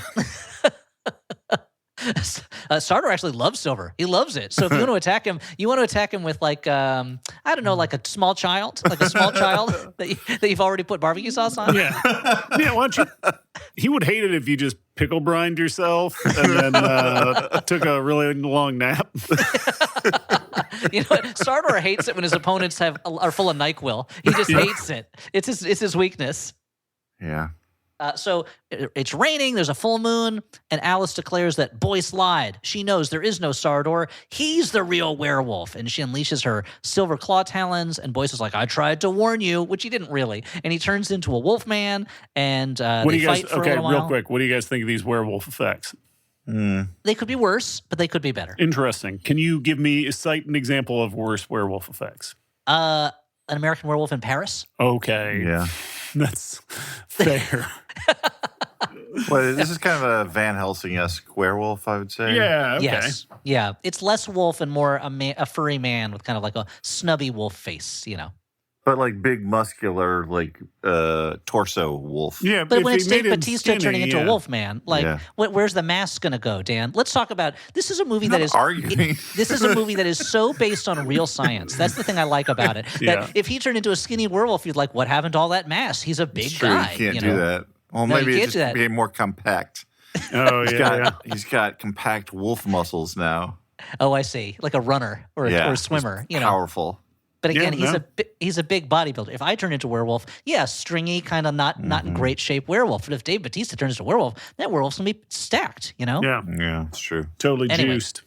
It totally juiced, and that juice, werewolf blood. Mm-hmm. She uses her witch powers to make herself look into a big raven, and she fights him, and he falls down. And He falls down. I mean, it's a good summary. does he or does he not fall No, down? I guess he does No, fall Does he down. float Check up in your the air? receipts. No. Is he swimming away? No. He turns back into a human, and she's tending to his wounds. Because like And the moon is covered, right? He's very moon dependent. The cloud goes over the moon, so he changes back, and she's like, and they agree that they are two of a kind. This is one of those moments where I'm like, no, you didn't earn this. The idea that like they're kindred spirits. That's the opposite of what this movie has been telling us. Boyce wakes up to find Alice has chained him up. She used her magic or whatever, but also we find out, as Stuart mentioned, when she was sewing up his wound, she put like a silver coin in his body, and so the silver in his blood now, and that is poisoning him. And he's like, I'm making a wish. I wish that we could be together. Don't you have to fulfill every wish? And she's like, I can refuse no one. And the moon comes out, and he turns into a werewolf, and she skins him alive as he roars, which is pretty dope. That's pretty pretty crazy. gruesome.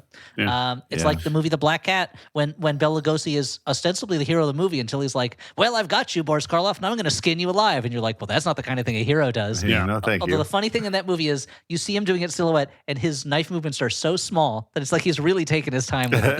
He's just chipping away at his skin. Great movie, though, Black Cat. Doesn't make any sense, but it's a great movie. The next day, she has buried him. She rides back with his pelt. He has like a little cairn, right? He's got a cool little she cairn. made a little rock cairn for Because she him. didn't want to dig super deep. She didn't have all the tools for that. She doesn't have a shovel. What's she going to Yeah. dig with those little Silver talons? That claws, doesn't make yeah. sense. Yeah, she's going to get them all messed up. Claus, Silver Silver claws. Claus. It's Use Christmas time in the Lost Lands. Hear them ring. Kill Ding-a-ling. Sardor. Kill Sardor. But it was really boys all the time. Silver Claw is, of course, not based on Silverclaw, the former member of the Avengers from the Marvel Comics. Do you think it would have been better if Sardor had instead been like a mix Sardine? him up for Boyce? Like if its name had been It's like backwards. His name was like Ekyob. yeah. Boys backwards is Ekyob, of course. That would've been- where what happened is he like wrote his name down. It was like Boyce plus Alice. Nilbog. And then she saw it Gray in a Alice. mirror. She saw it in a mirror, yeah. Just, oh no. and the person Sila is really me. Yeah. So she goes back. She while she's running back, the workers see her in the city, and they're like, "The witch who would not hang, the witch," and just the sight of her leads them to rebel against the overlord and do an amazing job of it. It turns out that if the workers had ever bothered to rebel, they would overthrow the government almost I instantly. think it's a pretty important message these days. Actually, that's true. It is an important. Well, it's a message that, to be honest, for all that turmoil, I feel like we are beginning to live through, which is really exciting. That people are in as terrifying as it must be to live in Minnesota right now, that the people there are like, no, we're not going to back down. And what it takes is us just kind of like making it known how this is not okay, and it hasn't stopped it yet, but it does make it more difficult, and it will eventually lead to it stopping it. So that's really exciting, you know. Yeah. Anyway, I don't mean to get political with you guys. It's Sorry. okay. I know It's that the movie. The movie's You're allowed. infecting it. Yeah, The movie brought it out of me, yeah. In the Lost Lands is what will radicalize us all. And this is normally, longtime Flophouse listeners will know, this is normally when Dan and Stu would start projecting on, Stu and me would start projecting on Dan hard right-wing support for what the government is doing, but we're not doing that anymore. That joke is dead. We're not doing that joke anymore. Thank you. It's Dan. It is too It much. would have been pretty hilarious. Though, It would have if we been did it. so funny, and Yeah. Dan would have gotten so mad, and his anger at it would have been so funny. He would have gotten so No, it's upset, true. And we would have laughed and laughed, and I'm the like audience the would laugh and laugh. Bob But we're- Odenkirk of podcasting.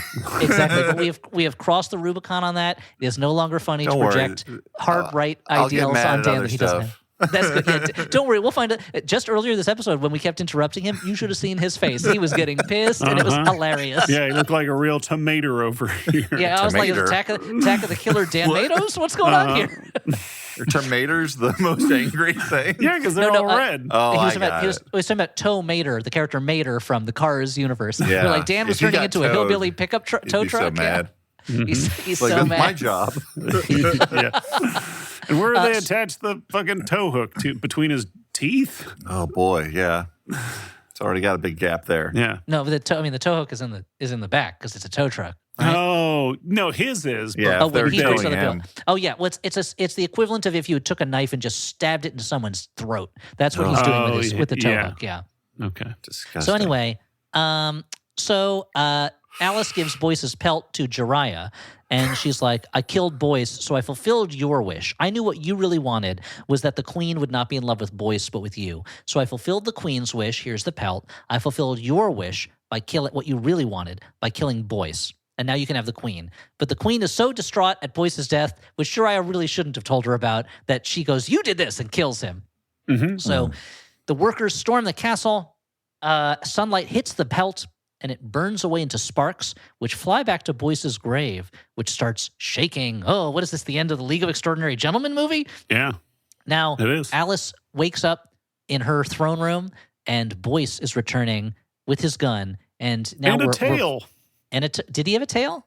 Well, no, like a story. Yeah. Oh, I thought you meant a tail like at the end of Teen Wolf 2 when the teacher walks away and she's got a wolf tail. Yeah. That's what like. It's a lot like that. That's what yeah. happens at the end of Teen Wolf 2? Yeah, I'm trying to remember. I've Have you never ever seen seen it. Teen Wolf 2? There's that one teacher who's like, back off from that student or whatever. And when she walks away, she's got a wolf tail. And it's like, oh, she's a wolf also. Well, maybe I'm misremembering it. I saw the movie Never. once, I think, when I was like 7. So Like, actually, how old was I when Teen Wolf 2 Wolf I came didn't out? want to Teacher. sully the immaculate memory of Teen Wolf by watching an inferior sequel, so I didn't. I mean, it's one of those things where you watch Teen Wolf and you're like, this is a dumb movie. And you watch Teen Wolf 2 and you're like, oh, this is a shitty movie. Yeah. Like, they somehow took a movie that was stupid and made it even dumber. Yeah. So they couldn't even spell the number 2. They spelled it TOO. yeah. Well, because it's not the same Teen Wolf. It's Teen Wolf as well. That's true. Teen Wolf, comma, also. Yeah. He So boxes. That's what he does in that one instead of yeah, basketball. he has a boxing match. Yeah, yeah. And Okay. there's a big musical number where he's lip syncing to "Do You Love Me?" I think, which I feel like was in the 1980s. Maybe I'm misremembering this. I feel like it was just the age of our parents, I guess. That "Do You Love Me" was this one song or "Land of a Thousand Dances," whatever it's called. You know, whatever that song's called. That was the song that Now would that I show can up. dance. Now that I can dance. It was that was the song that would show up in movies to show that someone was like a cool rockin' dude. And even as a kid, I was like, what is this old person music doing? This guy's supposed to be a college student. Why is he dancing to this song? That's true. It's an oldie, but I like that one a lot. That one, "Do You Love Me?" Like, I think it's just called "Do You Love Me." I'm thinking of a different song. Yeah, with "The another Land of a genre. Thousand Dances" is the one that's like na na na na na. Oh, na, you're na, right. na. You're right. I got them mixed up because they're both talking about different dances, right? Yeah, that's one of the mashed potato. They both mention the mashed potato. I can Yeah. do That's what the it is. twist. Yeah. No, well, It is- that's yeah. "Do You Love Me?" Like, No, that's "Can I you can do mash the potato. twist? Yeah, yeah. Tell me, baby. But, That's "Do You Love Me?" But it is a fun song. But it's like he would be dancing to like a Queensryche song, probably, right? Yeah. Some fucking prog metal. Yeah. He's like, I'm rocking out to Silent Lucidity. That's Dad, the do you song think that I'm. Silent Lucidity is the song you'd be rocking out to, or something off of Operation Mindcrime? Silent It lucidity. would be off. No, it would be off of Operation Mindcrime. Yeah. So your like facial expressions are really lucid. Is that what that's? Silent Lucidity? I yeah, think the I'm idea. trying to figure out what that means. Yeah, I think it's about lucid dreaming, but I'm not sure. Okay. I'd have to check the lyric sheet. Well, yeah, we'll have to check the record, the archives for that one. Going back to the court test I'll transcripts. let me text Jeff Tate real quick. Okay. Anyway, we've got 45 Get on seconds that. left in the movie, All I right. think, and I'm the one who's wasting time. Boyce is there. He's got a tail, T-A-L-E, in that he is like, so we find out this whole movie is what he's been telling to Gray Alice before he kills her for skinning him alive. And she reveals, I knew what was going to happen. I planned all this so that it would cause a revolution and you would live because I knew that you would live magic. You would survive this. Maybe she used her magic to save him. I don't know. And now they can be there. It looks like they're about to fight each other, but they actually kind of love each other. So they ride off into the sunset on their horses to have more adventures as the legendary heroes, Boyce and Gray Alice. Stay tuned for In the Lost Land 2, In the Lost Lands TOO, Yeah, and then because there's more of course, Lost Lands. Yeah. There's a bunch of bloops where Dave Bautista hits Mila Jovovich with his hat, and No, there were no bloops. I wish there were. There were no bloops. you know, Actually, a the lot of sequel would be called giggling, dancing together. that would in a be if wolf this ended with costume. like the whole cast dancing together to Now That I Can Dance or something. I'd be like, Yeah. forget it, In the Lost Lands.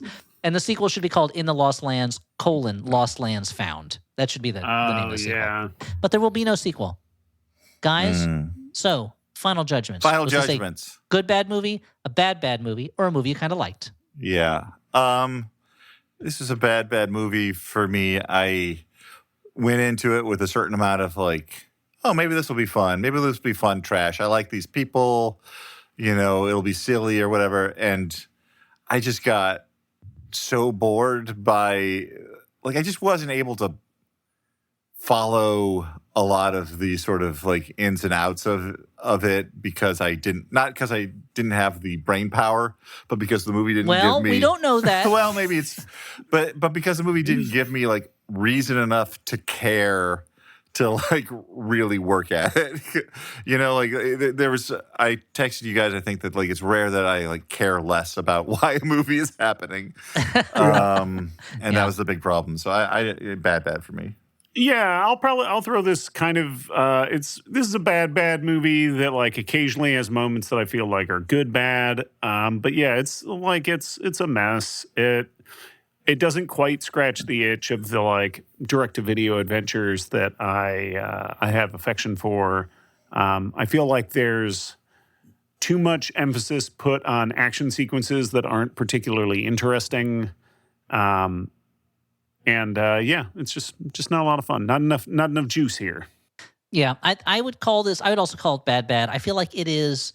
I find it inoffensive in certain ways because it's just kind of like junk, but it feels very half-assed to me. Like there's a half-assedness about like, this is good enough, this is fine, like this is enough story, whatever, like this is enough character development, whatever, this is enough, like this fight, it's fine. Like it doesn't feel like anyone was too excited by what they were doing, and as a result, it all kind of feels very generic to me. Like if you told me, oh yeah, this is a bunch of cut scenes from a video game, I'd be like, yeah, I guess so. That makes sense. But it's half-assed in such a weird way where they're like constantly throwing a bunch of shit at the wall. And even though the visuals are like gray in that digital way, like they'll be like cool looking stuff. Like there's all this stuff, but they don't. I mean, it's what happens when the people making the movie clearly have it in them to make a better movie than this. I think that's what it comes to. So like, and that comes through. And I think that's the disappointing thing about it. If you were watching something where you're like, they tried their best and they came up with junk, but you know that everyone in this, from the director on down, is capable of better. So I guess this is a real see me after class. I have two things I want to bring up before we go from the IMDb trivia section about In the Lost Lands. It mentions that George R. R. Martin intended there to be a series of stories centered around Grey Alice, which he would release in a single volume. It says, for various reasons, he never came around to finish any more stories. Seems very out of the ordinary for George R. R. Martin to have a big plan and then not complete it. Watch yourself, counselor. And the other is, apparently this movie was stuck in development for so long. At one point, you know who was offered the role of Boyce? Nicolas Cage. Would that have changed your feelings about the movie? 100%. Yeah.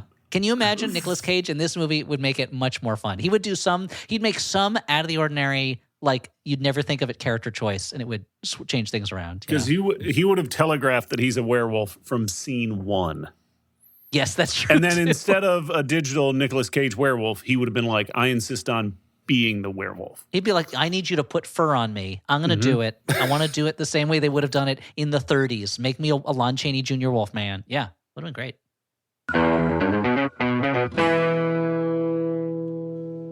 Sleep is important, but it's difficult sometimes. I'm John Moe. On Sleeping with Celebrities, famous people help conk you out by talking in soothing voices about unimportant things. Maria Bamford on parking. I parked in a bus stop. That's just not right. I am not a bus. Roxane Gay on airports. My favorite airport is Indianapolis. It has a really smart layout. Alan Tudyk on yardsticks. You hand somebody a yardstick, yardsticks become part of the family. Granted, it's a weird idea, but it's lots of fun and it works. Listen wherever you get podcasts. Hey, it's Sue the subway train. Hey, guess what, Sue? I just inherited a game show, and I have to continue it because there are people out there who like to curl up into a ball and listen to it. Yeah, it's a podcast where listeners submit game show ideas for others to play on air. Well, it is. In fact, the dumber the better. Right. It's called Dr. Game Show. Some curled up balls consider it a tradition, while others call it a train wreck. No, not you, Sue. It's Dr. Game Show. If you're the sort that likes to listen to people competing for refrigerator magnets, then curl up into a ball and listen to Dr. Game Show every other Wednesday, MaximumFun.org. Hello, all you beautiful people. We have a couple of sponsors for the show. The first is Soul Wellness. If you're trying to drink a bit less in 2026, maybe forget about that cocktail and try Soul's out-of-office drinks.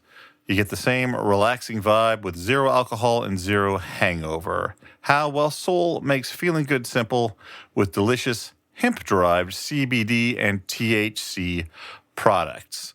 They give you precise dosing. You don't want to be confused about the dose, and they can help with that. Clean ingredients and formulations designed for predictable, feel-good effects. It's the alcohol alternative that puts you in control of your mood. I'm sitting here in my office here in Brooklyn, hearing a lot of honking From outside, people are cranky. It's a cranky world. I'm getting cranky from hearing all the noise. Maybe one of these drinks would be right for me. Their best-selling out-of-office gummies deliver a customizable calming buzz that goes all the way from a 1.5 milligram microdose for a little gentle lift to a 15 milligram one for a deeper experience. It's the easiest way to unwind without that grogginess or next day regret of alcohol. So give yourself the gift of a healthier unwind. Right now, Soul is offering our audience 30% off your entire order.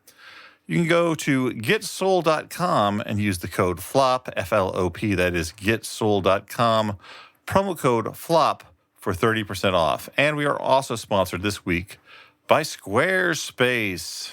You need a website, and you know what? Squarespace can help. They give you everything you need to offer services and get paid in one place. You don't want to run around to offer services in one place and get paid in another place. That would be insane. Offer services and get paid all in one place. Get paid on time with professional on-brand invoices and online payments. Plus, you can help streamline your workflow, make it a little easier on yourself with built-in appointment scheduling and email marketing tools. They've got cutting-edge design with a complete library of professionally designed award-winning website templates with options for every use and category. You're going to find something that suits you there. Intuitive drag-and-drop editing, beautiful styling options, unrivaled visual design effects. You don't need experience. Squarespace has you covered. So head to squarespace.com/flop for a free trial. And when you're ready to launch, use offer code FLOP to save 10% off your first purchase of a website or domain. You should do it. That sounds great. Something that you should have done was come to see us at San Francisco Sketch Fest at Cobb's Comedy Club, but that happened already. We missed you. If you were there, thank you so much for being there. We had a great time. It was super fun. If you weren't there, then we missed you. You should have come. Maybe next time. It'll be great. But there's still a chance. You still got one last chance to see our sweet little faces giving you comedy, talking about a movie. Or a big face in my case. But I mean, it's smaller than like a pumpkin. What size pumpkin? That's a good actually point, a Dan. good That's question. a good point. That's a very good question. We'll get our pumpkin guy on it. There's still one last chance for you to see our variously sized faces talking about a movie, and that is the last episode of Flop TV for season 3 of Flop TV. It is the first Saturday in February 7th, coming up soon. I think about a week away as of the release of this episode. So go to theflophouse.simpletix.com and you can get a ticket to see us talk about Plan 9 from Outer Space. We had a lot of fun on Flop TV this season as we did Flopsterpiece Theater, going back through the decades to do bad movies from each decade, from the thousands, now going back to the 1950s. And if you didn't get to see the episodes, you can still buy tickets. Just go to theflophouse.simpletix.com, buy a season pass bundle. Why not? 6 episodes for the cost of 5, and you'll have access to the recordings of those episodes until the end of February, when they will all go back to the Flophouse vault. Are you guys excited about this Plan 9 from Outer Space show? I can't wait. I am very excited. It's actually been quite some time since I've seen Plan 9, so I look forward to revisiting. Real quick, guys, I was watching RuPaul's Drag Race last night, and they had a bit called Master Queef Theater. Is it too late for us to change Flopsterpiece Theater to Flopster Queef Theater? I think it is unfortunately too late. All the graphics are already baked in. Okay. But keep it in mind for next season. Yeah, Pitch it to us next season. Yeah. Plan 9 from Outer Space. I'm super excited about it. It is the granddaddy of the bad movies as fun thing to watch. Hobby/business/genre, and we've never talked about it on the show. I'm super excited about it. It is the rare case of a bad movie that led to the creation of a very good movie, in the case of it eventually inspiring Ed Wood. And so I'm excited to talk about it. So that is the first Saturday in February 7th, 2026, this year. Season finale, Flop TV, Season 3. Don't miss it. Go to theflophouse.simpletix.com for tickets. And now let's move on to the thing that I thought we were doing next before, And that's why it took so long to It's start okay, Grandpa. doing our sponsor What? stuff. Is it supper time? No, Grampy Dan, No. it's not supper time It's yet. We're not- still it's recording. not supper time. It's time for letters from listeners. Is it supper? Supper? No, it's not time to put on You're a Good Man, Charlie Brown, Grampy Dan. It's just not time for that. Hey, these are letters from listeners. This is the first one. It's Oh. from Lee, last name withheld, who writes, Lee Remick. Elliot's story about his son watching Detective Pikachu and being shocked that a good guy turned out to be a bad guy reminded me of being a kid watching The Music Man. In the beginning, when all the salesmen on the train are talking shit about Harold Hill, and then he takes down his suitcase and it's got his name on it, and he's Harold Hill, Yeah, what a great moment. there's never been a bigger twist in a movie for me, and it's not really even a twist. I thought it was a bit much for him to say, "See ya, fuckface," and then jump off the train. Yeah. How'd they get away with it back then? I don't Yeah, know. it's crazy. Do you have any similar stories of seeing a plot beat for the first time and having it hit you in a way it only can if you've never seen it before? Thanks for the laughs. Lee, last name withheld. This is a tough one. I don't know that there's like a good thought, but I just love that story of Yeah. like being like, I mean, holy shit, Professor Harold Hill? He's been there the whole time? I mean, Oh man. Like the guy in Saw? I feel like Usual Suspects, the end of Usual Suspects was such a very like specific, like, unreliable narrator moment in a film that I don't feel like I'd experienced on that level before. And it was one of those huge twist moments where you're like, you could do this in a movie? Yeah. Even as a kid, I mean, I wasn't a kid. I was, younger. Even when I saw Usual Suspects. Younger than a kid, with like a baby? Younger than I am now. Even when I saw Usual Suspects at the time, I was mad at that because I'm like, well, yeah, you can make anything a twist if it's just the guy's been lying to you the whole time and the movie that you saw Yeah. was a big lie. But I hate to break it to you, Dan. That movie was already a big lie. It never happened. No, I know, but you're like, there are rules that you play within the context of fiction, I feel like. And I guess, well, my it mind sound- wasn't blown by the idea of like, oh, so he just told a story to this guy. Yeah, I mean, I'm not Oh. making necessarily a quality judgment. I'm saying that like No, I that know. a movie had the audacity to be like, okay, well, this was all a lie. I'm It was all litigating like- The Usual Suspects because, like, to me, like, that was a one that like was popular. But I'm like, yeah, it's essentially like, oh, it's all a dream, which we all hate. So why are you okay with Except this? the first time that to be honest, the first time I saw it was all a dream. It was like, oh, that's really that I'd never seen that before. That's really Yeah. cool. Like I think the exciting thing about it was that for so many of us, it was the first time that the movie was telling us, don't trust what you see in the movie. Just because you're seeing Yeah. it doesn't mean that it actually happened the way that this character is saying, which I think is cool. I'm trying to think. I think the first I can't remember, but I'm trying to remember the first time that I saw a movie where it became clear that two characters were the same character and were played by the same Right. actor, but in makeup. And I'm trying to remember which of the like when that first hit me, because that's something that I mean the biggest thing. and this Luca is not- Guadagnino, Suspiria. Yeah, it was very that's- recent. That was the first one. But this is not a I guess not a plot beat thing. I've talked before about seeing Gremlins 2, and similarly, like when they break the movie and and the Gremlins are doing shadow puppets. It's not a plot beat necessarily, but it's like just a thing of like, I didn't know you could do that in a movie. That like you could just break the movie that the characters are in, but we're Yeah. still in the movie, kind of. And that hit me so hard. It was such a that was such a And you went on to write formative experience. Deadpool. Yep, exactly. But I it's funny that the thing can't remember one that hits me as hard as my son watching Detective Pikachu and being like, he was the bad guy, but he's been helping them all this time. Yeah. You know, It was like one day when you were watching Minority Report and you found out Max von Sydow was the bad guy. Yeah. That guy? Yeah. He seems when so you're Normally watching- he's such a good guy. when you're watching Tinker Tailor Soldier Spy and you were like, really, the one big name in the cast is going to turn out to be the bad guy? Elliot, they're all big names. Timothy Spall. You're Toby right. Jones? Good point. Toby Jones was. When I remember seeing it, I'm like, well, you have one huge star. You have Toby Jones, who's well known, but not like he couldn't open a movie. And then you've got a bunch of actors that I've seen in other things, but like it's clearly going to be Colin Firth. He's the big name. You know, I think I might have confused Toby Jones and Timothy Spall. I mean, But but I will say it's the thing that I saw Wake Me Dead Man or whatever it is. Wake Up Dead Man. The new Knives Out. Yeah, movie. Wake Me Dead Man. Wake me dead man.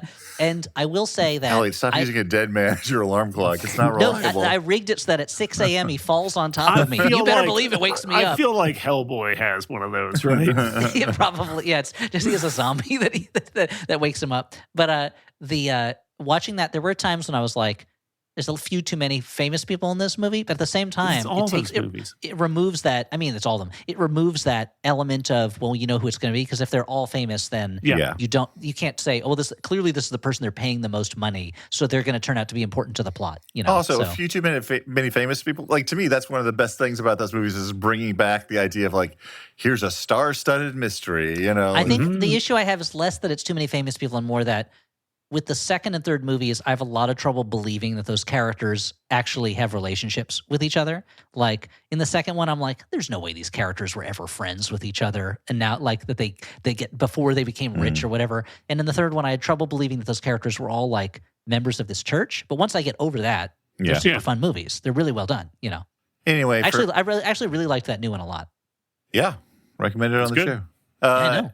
That's why I watched it, because you recommended it. Anyway, for me, I guess it was, I don't know, the first time I saw a butt in a movie. I was like, we can do that? Mm-hmm. That's allowed? It was when your parents showed you Cheeky. I think honestly, it probably would have been like I don't even think Splash. Dan's parents know that Cheeky exists. Yeah. Yes. So you watched Splash before they added that extra CGI hair? The to extra cover her hair butt? to protect us from Yeah. buttocks. Yeah. It would be like if you gave like one of the, the pilgrim, shield. if you gave a pilgrim a taste of sriracha, their head would explode is what would happen if Exactly. Dan's parents learned of Cheeky's existence. I like to believe that when they added that extra CGI hair in Splash, it was a case of like George Lucas being like, yeah, well, I had always intended for the mermaid to have a furry butt, but we didn't have the right makeup effects at the time. So now using computers, I can finally bring my dreams to life. Yeah, he broke That into Ron Howard's. Ron Howard was like, well, we always intended for mermaids to have hairy butts. Here's a second letter and Let's do it. final. It's from Jonathan, last name withheld, who writes, Taylor Thomas. as a longtime Daniel M. Pinkwater fan, I was extremely happy to hear Elliot mention his fondness for lizard music in the Smurfs episode. Mm-hmm. Meanwhile, having recently tried and failed to describe the book of Pinkwater's Alan Mendelsohn, The Boy from Mars, to my wife, I'm compelled to wonder, do any or all of you have something that you love and have been completely unable to convince anyone else is great? I think that's Stuart's life story. Yeah, I mean, a big part of my life is being enthusiastic about things that I try and get the people closest to me to give a shit about. And you know what? It doesn't work. I mean, Well, that's what I was going to say. Like, I think I've learned the lesson that one cannot do that. One cannot lead the horse to water, let alone make the horse drink. Is what The horse is not interested in water. Let me just tell you that. Like, Doesn't no, want to there's go some there. soda over here that I'd rather be drinking because I have a taste for soda. Like, so many things. Like, I know that Audrey would like these movies, and she says that she would like these movies, but when it comes time to watch these movies, she's like, but what about this this mystery on Amazon Prime that we both know is not going to be very good? I'm like, I guess we can watch that if that's what you want to watch. I will tell you two versions of this, a success and a failure. The failure first. I tried for a long time to get my friends who live in Brooklyn interested in hearing about the Battle of Brooklyn, a Revolutionary War battle, an important Revolutionary War battle that took place literally in the neighborhoods of Park Slope and where Greenwood Cemetery is and stuff like that. And I could not do it. And I would get so mad that I'd be like, they all know all the details about fake battles in fictional universes that never happened. But I want to get them interested in something that actually happened, that like changed in the place they live, and they have no interest. I could never do it. On the other hand, there's a certain book I've been trying to get people to read for years. I finally figured out how to called the do Bible. it. Dianetics. It's called Dianetics. I call Dianetics the Bible, so of course it's the same. But you can't go up to somebody and say, hey, you should read The Power Broker. But if you make a 30-hour podcast about The Power Broker, that's how you get people to read it. So that was my real success, was being like, okay, I'm finally, this book I've been telling people about for decades now, I'm finally able to get people to read it in some way. I will was very say this excited about podcast that. has been a huge way to make me feel better about you guys not giving a shit about my recommendations, because I will tell you that I've had multiple listeners reach out to tell me that they've started Elden Ring since our Ooh, episode. exciting! I will not. They be. have traveled to the lands between, unlike you two dorks. Well, I'm I mean, only interested in going into the Lost Lands. Thank you. If to the degree that there's been any actual hurt feelings, I apologize, Stuart. But I always No, I don't care. assumed that part of the bit was that you were imposing a thing on us that you knew we were not going to be Yeah. interested in. Yeah, that is the bit. How can I make it more complicated, and how can I push all the buttons that will yield a bad response? Yeah. But yeah, I think what we're finding is that you cannot force someone to be interested in a thing that you're interested in. But if you broadcast it to the world, you're more likely to find a person who is interested in that thing. Don't narrowcast, broadcast. Broadcast. You know who should broadcast? The media. It's more profitable. Mm-hmm. Yeah, look it's weird how they've stopped. Yeah. So we're doing recommendations now. Yeah, Now let's that do we're on the subject recommendations. of recommendations, let's give recommendations. I'm looking over Dan's shoulders at his letterbox, and I see you saw some good ones this time. Yeah, you got no other choices on there. Well, I was going to mention you recommended it, I believe, in the previous episode. So I was not going to officially recommend No Other Choice because it's What a already banger, been. right? But I really loved it. There are like 4 movies. There's a bunch of movies, obviously, that I haven't seen that I mean, potentially there's thousands of movies you haven't seen. that potentially could make it on here. But for me, like the masterpieces I saw of 2025, the ones I really loved were Sinners, One Battle After Another, Marty Supreme, and No Other Choice. All Going out on a limb. I mean, there's a reason why Good they were movies, widely. I know. Says the guy who recommends old good movies. Yeah, that's true. That's a good point. But I was going to recommend something a little more off the beaten path. I went to a He's like, have you heard of these Mission Impossible movies? I went to a Deuce screening at the Nighthawk recently. Now this is a screening. Don't say Bigelow, Elliot. This is a screening that is movies that were shown on the 42nd Street, the Deuce, between, I believe specifically between 7th and 8th Avenues, but I could be getting that wrong. At Seems a little far west. the but maybe. movie theaters there. And pardon me. No. And it's just a great screening series. And the thing about to court anger from Elliot when I talk about anything that involves free time, the great thing about repertory screening series is once you start sort of trusting the series, you're willing to take a flyer on a thing. That's very true. That's very true. Yeah, you're like, maybe I don't know what this is, but I'm going to go see it. You know, maybe I don't think I'm going to like it, but I'm going to go see it because I like this series. And I saw from 1970 the film Elvis, That's the Way It Is, a movie that actually exists in 2 cuts. There's one sort of original Lean and Prime. 1970s cut that has a lot more, like footage of fans and like more kind of extraneous stuff. And then it was re-edited in, I think, 2021 to include a lot more musical performances. And that I saw the later edit.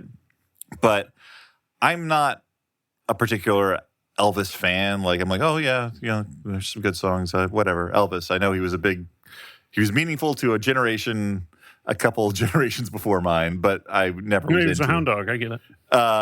But seeing this concert film, seeing the first half of it, He which is made him. shoes out of blue suede, which Yeah. makes crazy. Seems like a crazy material to make your shoes out of. I mean, you can't wear it in the rain for sure. I have suede shoes, and I enjoy them when I feel like there's no danger of any liquid being anywhere near me. But otherwise, I mean, they're going to get stepped on. That's the problem. They're going to get stepped on. Yeah. But no, the first half of it pretty much is like him in rehearsal, like fucking around with his band, having fun. There's a great scene where he like mashes up one of he sings partly Little Sister and then mashes it up with Get Back, which is kind of fun because it's like, like you think of Elvis as being kind of the old guard of rock and like the Beatles were sort of looking forward, but to think about them, but they really were like contemporaries who admired one another, and he's like having fun singing a Beatles tune. But then the second half is him in Vegas when he hadn't been performing live for like 7 years and came back. And it just really, I was there with 3 other friends who also had kind of like middling at best feelings about Elvis, and we all came out being like, man, that was a great fucking concert movie. Like, we get it. We get why he was important to people. So I had a lot of fun. Elvis, That's the Way It Is. I'm going to recommend a movie from last year called Sorry, Baby. This is the first film from writer, director, and star Ava Victor, I think is the right pronunciation. It is a movie about a young woman who undergoes a traumatic experience while in grad school, and it kind of covers a few years after and how that experience has affected her life and her relationships and her inability to kind of move on with life, despite the fact that the rest of the people in her life have kind of moved on as if nothing has happened.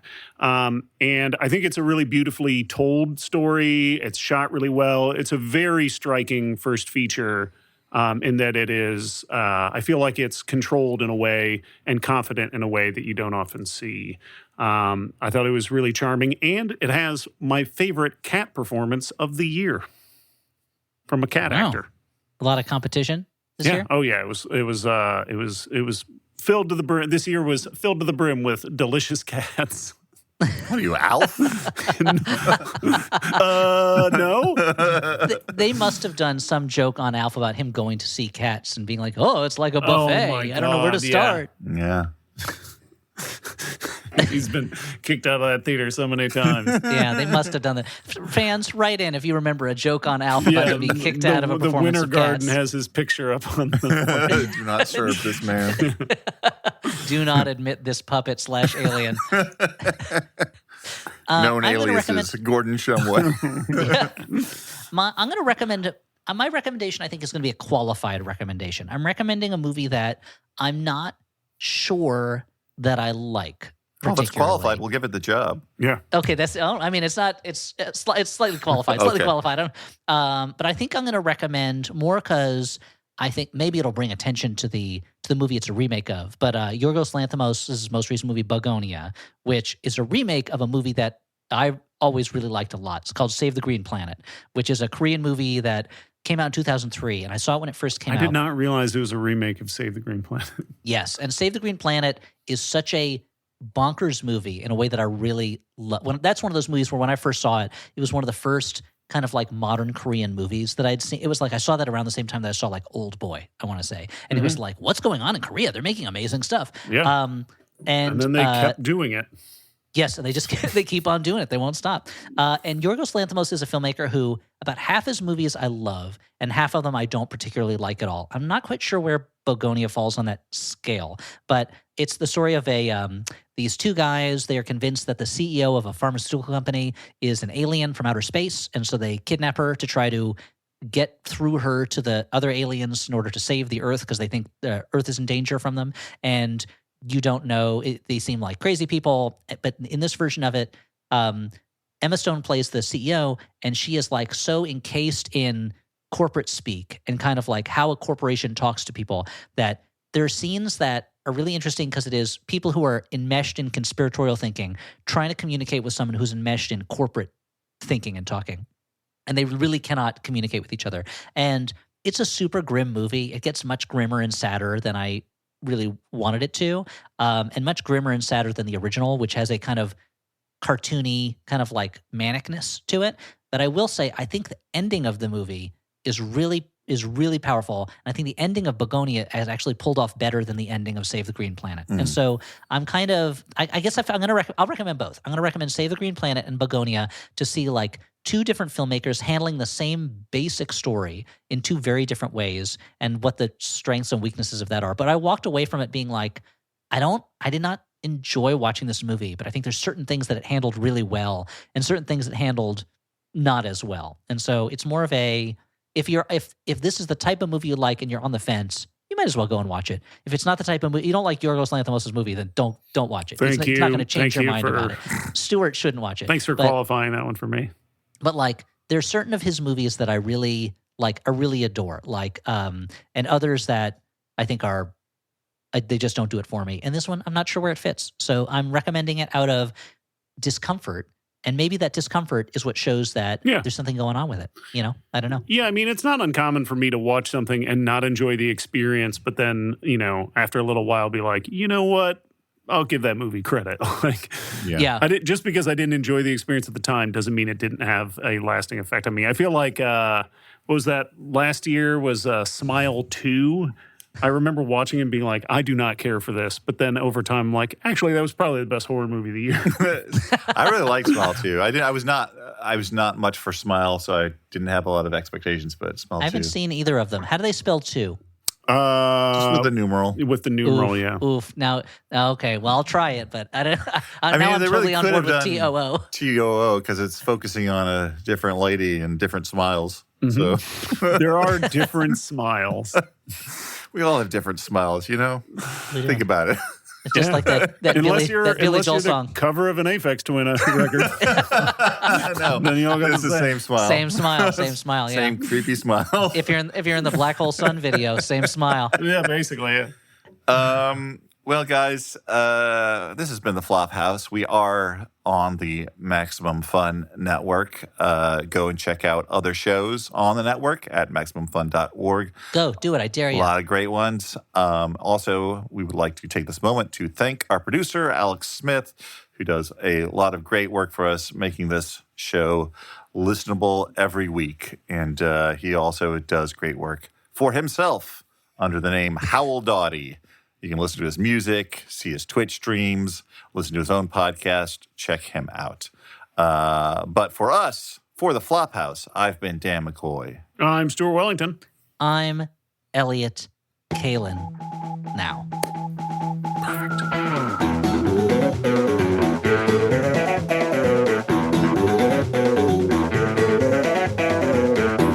Okay, what are we doing?